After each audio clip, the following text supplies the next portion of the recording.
വിശുദ്ധ മത്തായിയുടെ സുവിശേഷം അതിൻ്റെ 5, 6, 7 ഈ അധ്യായങ്ങൾ നമ്മുടെ കർത്താവായ യേശുക്രിസ്തുവിന്റെ ഗിരിപ്രഭാഷണങ്ങൾ എന്ന പേരിൽ അറിയപ്പെടുന്ന മനോഹരമായ അധ്യായങ്ങളാണ്. കർത്താവായ യേശുക്രിസ്തു പുരുഷാരത്തെ കണ്ടപ്പോൾ മലമുകളിൽ കയറി. ആ മലമുകളിൽ കയറിയ ശേഷം തന്റെ ശിഷ്യന്മാർ യേശുവിന്റെ അടുത്തു വന്നപ്പോൾ കർത്താവ് തന്റെ ശിഷ്യന്മാരോടായിട്ട് അരുളി ചെയ്ത അനുഗ്രഹിക്കപ്പെട്ട ചില തത്വവചനങ്ങളാണ് ഈ മത്തായി 5, 6, 7 അധ്യായങ്ങളിൽ കാണപ്പെടുന്നത്. ദ ബ്യൂട്ടിറ്റ്യൂഡ്സ് എന്ന് ഇംഗ്ലീഷിൽ ഇതിനെ പറയപ്പെടുന്നു.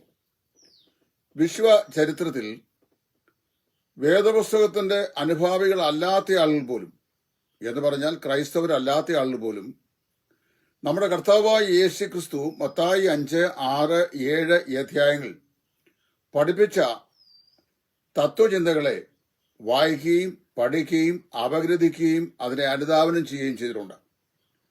അങ്ങനെ യേശു ക്രിസ്തു പറഞ്ഞ ഈ തത്വചിന്തകളെ വിഹക വീക്ഷണം ചെയ്ത ലോക മഹാന്മാരിൽ ഒരാളായിരുന്നു ഇന്ത്യയുടെ രാഷ്ട്ര പിതാവായ മഹാത്മാ ഗാന്ധി.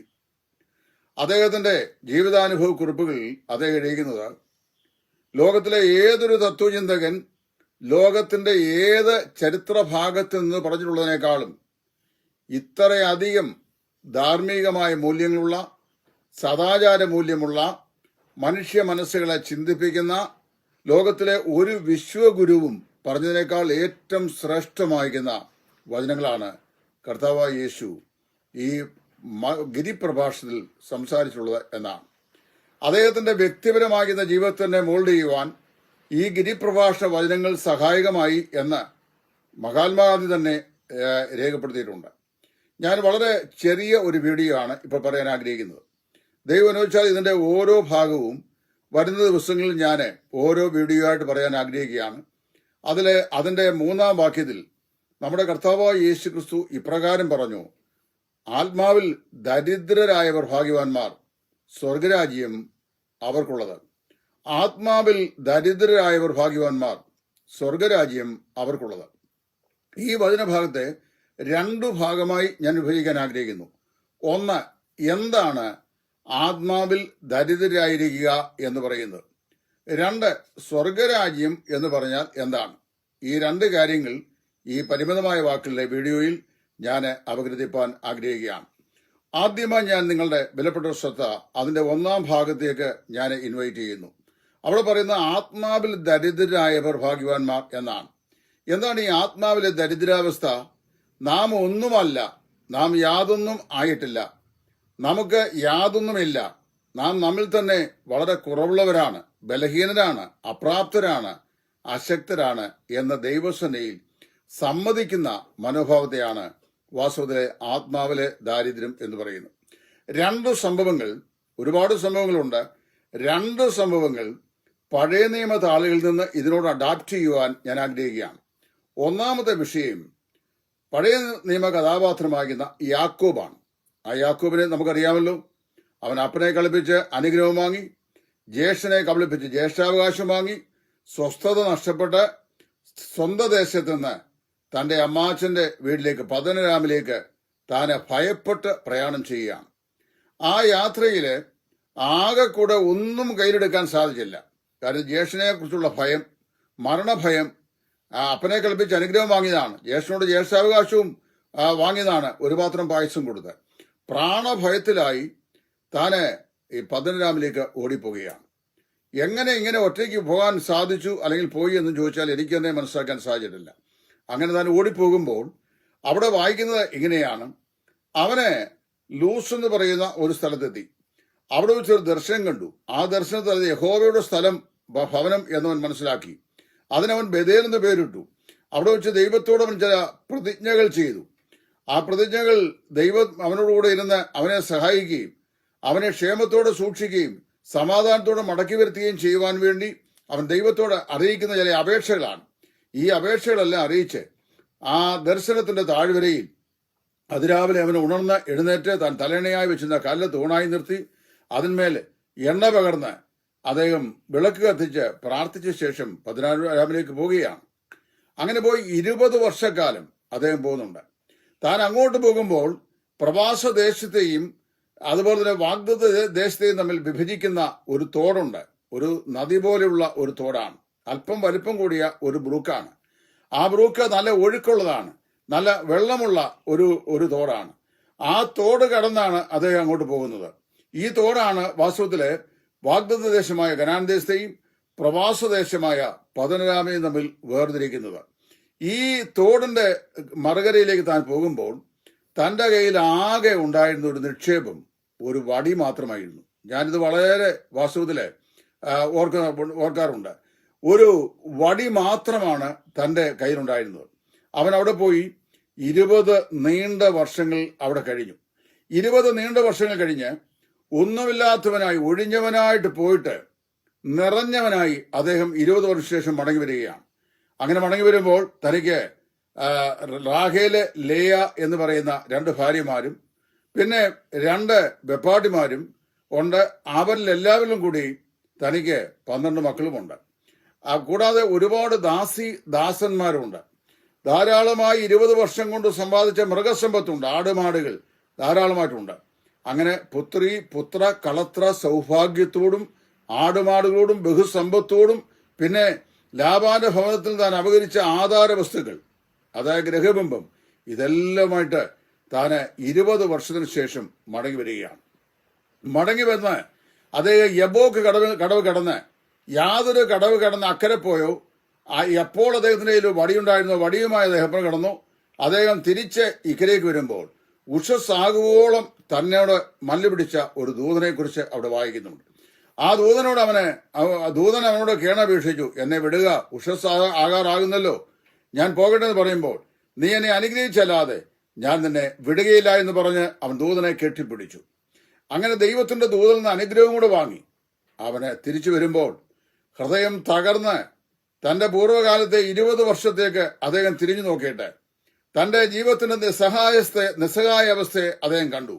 ഒരു ഭാഗത്ത് താൻ മുമ്പോട്ട് നോക്കി തന്റെ ഭാര്യയായ ലേയെയും മക്കളെയും റാഹേലിനെയും മക്കളെയും ദാസിമാരെയും മക്കളെയും തനിക്കുള്ള സകല മൃഗസമ്പത്തിനെയും തനിക്കുള്ള സർവ്വ സമ്പാദ്യങ്ങളെയും ഈ യബോ കടവിന്റെ അക്കരയിലേക്ക് ചങ്ങാടത്തിലൂടെ ഒരു പക്ഷെങ്കിൽ അവൻ കടത്തി. ഈ ബഹുസമ്പന്നനായ യാക്കോബ് മടങ്ങി വരുമ്പോൾ കഴിഞ്ഞ 20 വർഷത്തിന്റെ പിറകിലേക്ക് ഒന്ന് തിരിഞ്ഞു നോക്കി. 20 വർഷത്തിന്റെ പിറകിലേക്ക് തിരിഞ്ഞു നോക്കിയിട്ട് തന്റെ അന്തരാത്മാവിൽ ദൈവസന്നിധിയിൽ അവൻ മൂകമായെങ്കിലും വാചാലമായി പ്രാർത്ഥിച്ച പ്രാർത്ഥനാ വാചകമാണ്, കർത്താവായ ദൈവമേ, അടിയൻ ഒരു വടിയോടുകൂടിയാണ് ഈ യോർദാൻ കടന്നത്. ഇപ്പോഴോ നീ എന്നെ 2 കൂട്ടമാക്കിയിരിക്കുന്നു. പ്രിയമുള്ളവരെ, തന്റെ 20 വർഷക്കാലത്തെ ജീവിതത്തിന്റെ പിറകിലുള്ള അനുഭവത്തെക്കുറിച്ച് നോക്കുമ്പോൾ അത് 0 ആയിരുന്നു. അവന്റെ കയ്യിലുണ്ടായിരുന്ന ഒരു വടി മാത്രമാണ്. ആ യോർദാൻ അവന്റെ മുമ്പാകെ അവൻ അക്കരെ കടന്നപ്പോൾ ഒരു വടി മാത്രമാണ് അവനുണ്ടായിരുന്നത്. മറ്റൊന്നും അവനുണ്ടായിരുന്നില്ല. ഒന്നും കൂടെ എടുത്തുകൊണ്ട് പോകാൻ സാധിച്ചില്ല. എന്നാൽ 20 വർഷം കൊണ്ട് ദൈവം സമൃദ്ധിയായി അവനെ അനുഗ്രഹിച്ചു. അപ്പം ഈ 20 വർഷം കൊണ്ട് പുത്ര കളത്ര സൗഭാഗ്യങ്ങളും ദാസന്മാരും അനവധിയായ മൃഗസമ്പത്തും പിന്നെ മറ്റെല്ലാം അവൻ നേടിക്കഴിഞ്ഞപ്പോൾ അവൻ ബഹുസമ്പന്നനായി മാറിയുകയാണ്. പക്ഷെ ബഹുസമ്പന്നനായി മാറിയപ്പോഴും അവന്റെ പൂർവ്വ അവസ്ഥയെ ഒരിക്കലും അവൻ മറക്കുന്നില്ല. അവൻ പറയുകയാണ്, കർത്താവായ ദൈവമേ, അടിയനൊരു വടിയോടുകൂടി മാത്രമാണ് നീ ഈ യോർദാൻ കടന്നത്. ഇപ്പോഴോ നീ എന്നെ വലിയ 2 കൂട്ടമാക്കിയിരിക്കുന്നു. കഴിഞ്ഞ കാലങ്ങളിൽ 1960 മുതൽ ഇങ്ങോട്ട് ഒരു ട്രങ്കുമായി ബോംബെ ചെന്ന് ഷിഫ്റ്റിന് ജോലി ചെയ്യുന്നവരെ പോലെ ഷിഫ്റ്റിന് 2, 3, 4 തട്ടുള്ള കുടുക്കുമുറികളിലെ കട്ടിലിൽ ഉറങ്ങുകയും ഈ ട്രങ്കുമായി ഗൾഫ് രാജ്യങ്ങളിലേക്കും അമേരിക്കൻ ഐക്യനാടുകളിലേക്കും സിംഗപ്പൂരിലേക്കും ഒക്കെ കടന്നുപോയി ഇന്ന് ബഹുസമ്പന്നരായി തീർന്നിരിക്കുന്ന ദൈവജനം. അവരൊരു കാര്യം ഓർക്കണം, നമ്മിൽ പല ആളുകളും നമുക്ക് ജീവിതത്തിൽ അപ്രതീക്ഷിതമായ നിലയുള്ള നേട്ടങ്ങളും അനവധിയായ സമ്പത്തുകളും സമ്പാദ്യങ്ങളും ഉയർന്ന ശമ്പളങ്ങളും ഒക്കെ ലഭിച്ചു കഴിഞ്ഞപ്പോൾ നമ്മുടെ പൂർവാവസ്ഥ എന്തായിരുന്നു എന്നാ മറന്നു പോകുന്നവരും നമ്മെപ്പോലെ പൂർവാവസ്ഥയിൽ ബുദ്ധിമുട്ടിലായിരിക്കുന്ന ആളുകളെ മറന്നു പോകുന്നവരും അവർക്ക് ഏതെങ്കിലും നിലയിലൊരു സഹായം നമ്മളെ കൊണ്ട് ആവശ്യമുണ്ടോ എന്ന് അങ്ങോട്ട് മനസ്സോട് ചോദിച്ച് ചെയ്യാൻ മനസ്സില്ലാത്തവരും ഇനി അഥവാ ആരെങ്കിലും അങ്ങനെ അറിയിച്ചു കഴിഞ്ഞാൽ ഗൗനിക്കാത്തവരുമായ ധാരാളം ആളുകളുണ്ട്. ഞാൻ ഓർപ്പിക്കട്ടെ, യാക്കോബിന്റെ ഈ മനോഭാവം അതാണ് ആത്മാവിലെ ദരിദ്രാവസ്ഥ എന്ന് പറയുന്നത്. കർത്താവായ ദൈവമേ, അടിയന് ഈ യോർദാൻ കടന്നത് ഒരു വടിയോടുകൂടി മാത്രമാണ്. ഇപ്പോഴും നീ എന്നെ വലിയ 2 കൂട്ടമാക്കിയിരിക്കുന്നു. ഉടുതുണിക്ക് മറുതുണിയില്ലാതെ, ഒരു നല്ല ബോക്സ് കയ്യിൽ വാങ്ങിക്കാനില്ലാതെ, 2 ജോഡി ഡ്രസ്സില്ലാതെ വളരെ ദരിദ്രാവസ്ഥയിലായിരുന്നു നമ്മുടെ പൂർവ്വകാലത്ത് നിന്ന് നമ്മെ ഇത്രത്തോളം കൂട്ടിക്കൊണ്ടുവന്ന ദൈവത്തിന്റെ മുമ്പാകെ ഈ സകല സമൃദ്ധിയും കാണുമ്പോഴും കർത്താവായ ദൈവമേ, അടിയന് ഒരു സീറോവായിരുന്നു. ഞാനൊരു ഒരു വടി കൊണ്ട് മാത്രം യാത്ര ചെയ്തവനായിരുന്നു. ഇപ്പോഴും അങ്ങനെ 2 കൂട്ടമാക്കിയിരിക്കുന്നുവല്ലോ എന്ന് പറഞ്ഞ് ദൈവസന്നിധിയിൽ താൻ ഒന്നുമല്ല, ആയിരിക്കുന്നതെല്ലാം ദൈവത്തിന്റെ ദാനമാണ്, ദൈവത്തിന്റെ കൃപയാണ് എന്ന് സമ്മതിച്ച് ഏറ്റുപറയുന്ന ഹൃദയത്തിന്റെ താഴ്മയുള്ള മനോഭാവത്തെയാണ് ഇവിടെ വായിക്കുന്ന ആത്മാവിലെ ദരിദ്രാവസ്ഥ എന്ന് പറയുന്നു. ഒരു ദൃഷ്ടാന്തം കൂടെ ചൂണ്ടിക്കാണിച്ചിട്ട് ഞാൻ അവസാനിപ്പിക്കാം. അവിടെ 1 വൃത്താന്തം 17-ാം അധ്യായത്തിൽ ദാവീദിനെ ദൈവം സകലത്തിലും അനുഗ്രഹിച്ചു. ദൈവത്തിന്റെ ആലയം സംബന്ധിച്ചുള്ള, പണിയെ സംബന്ധിച്ചുള്ള കാര്യങ്ങളെക്കുറിച്ചെല്ലാം അവനെ അറിയിച്ചു. അവന്റെ മകനായ ശലോമോൻ ഇത് പണിയുമെന്ന് ദൈവം അവനോട് പറഞ്ഞു. അവന്റെ മകനായ ശലോമോന്റെ കാലത്ത് ദൈവം ദേശത്ത് ദാൻ മുതൽ ബർഷേബ വരെയും ഫ്രാത്ത് മുതൽ മഹാനദി വരെയും ദേശത്ത് സമാധാനം വരുത്തുമെന്ന് ദൈവം അവനോട് പറഞ്ഞു. അവന്റെ ഹൃദയത്തിൽ ആഗ്രഹിച്ചെങ്കിലും ദൈവം സമ്മതിക്കാഞ്ഞ ആ ദേവാലയം അവന്റെ മകനായ ശലോമോൻ അത് പണിയും, യഹോവയായ ദൈവം തന്റെ തേജസ്സോടെ വസിക്കും, ജനത്തെ അനുഗ്രഹിക്കും എന്നെല്ലാം ദൈവം ദാവീദിനോട് പറഞ്ഞു. അവന്റെ ഭാവി കാര്യങ്ങളെക്കുറിച്ചും കൂടെ അവനെ അറിയിച്ചു കഴിഞ്ഞപ്പോൾ ദാവീദ് ദൈവസന്നിധിയിൽ ഹൃദയം നിറഞ്ഞു പറയുകയാണ്, കർത്താവായ യഹോവേ, നീ അടിയനോട് ഇത്രമാത്രം കൃപ കാണിപ്പാൻ തക്കോണം ഞാനും എന്റെ പിതൃഭവനവും എന്തുള്ളൂ. കർത്താവായ ദൈവമേ, നീ അടിയനെ ഇത്രത്തോളം കൂട്ടിക്കൊണ്ടുവരുവാൻ ഞാനും എന്റെ പിതൃഭവനവും എന്തുള്ളൂ.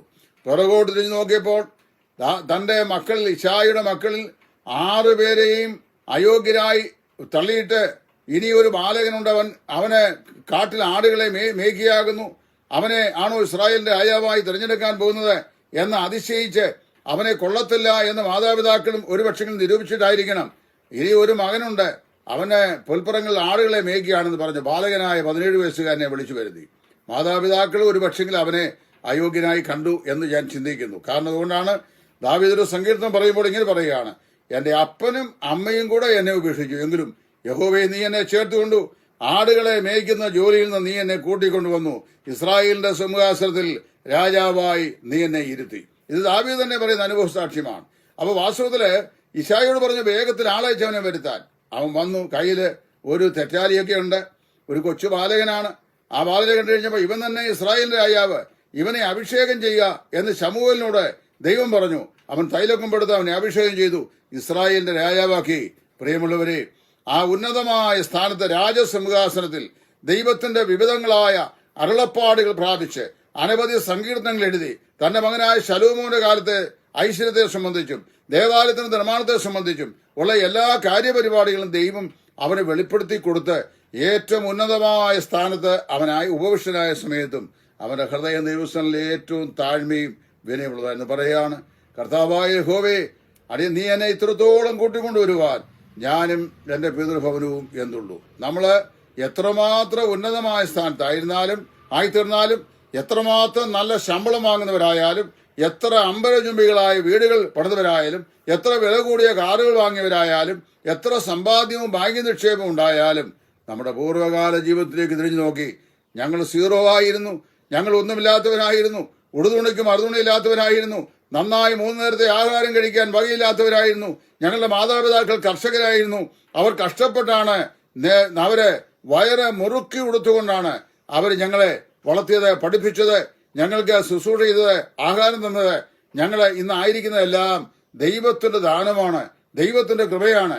ഞങ്ങൾ തന്നെ ഒന്നുമല്ല, എല്ലാം ദൈവത്തിന്റെ ദാനം എന്ന് പറയാൻ കഴിയുന്ന മാനസികാവസ്ഥ ഇതല്ലയോ ടോമിൻ തച്ചങ്കേരി അവർ എഴുതിയ പാടിനകത്ത് സ്വന്തമായി ഒന്നുമില്ല, സർവവും നിൻ ദാനം എന്ന് പാടുവാൻ അദ്ദേഹത്തെ പ്രേരിപ്പിച്ചത്. ഇതാണ് ആത്മാവിൽ ദരിദ്രരായ അവസ്ഥ എന്ന് പറയുന്നത്.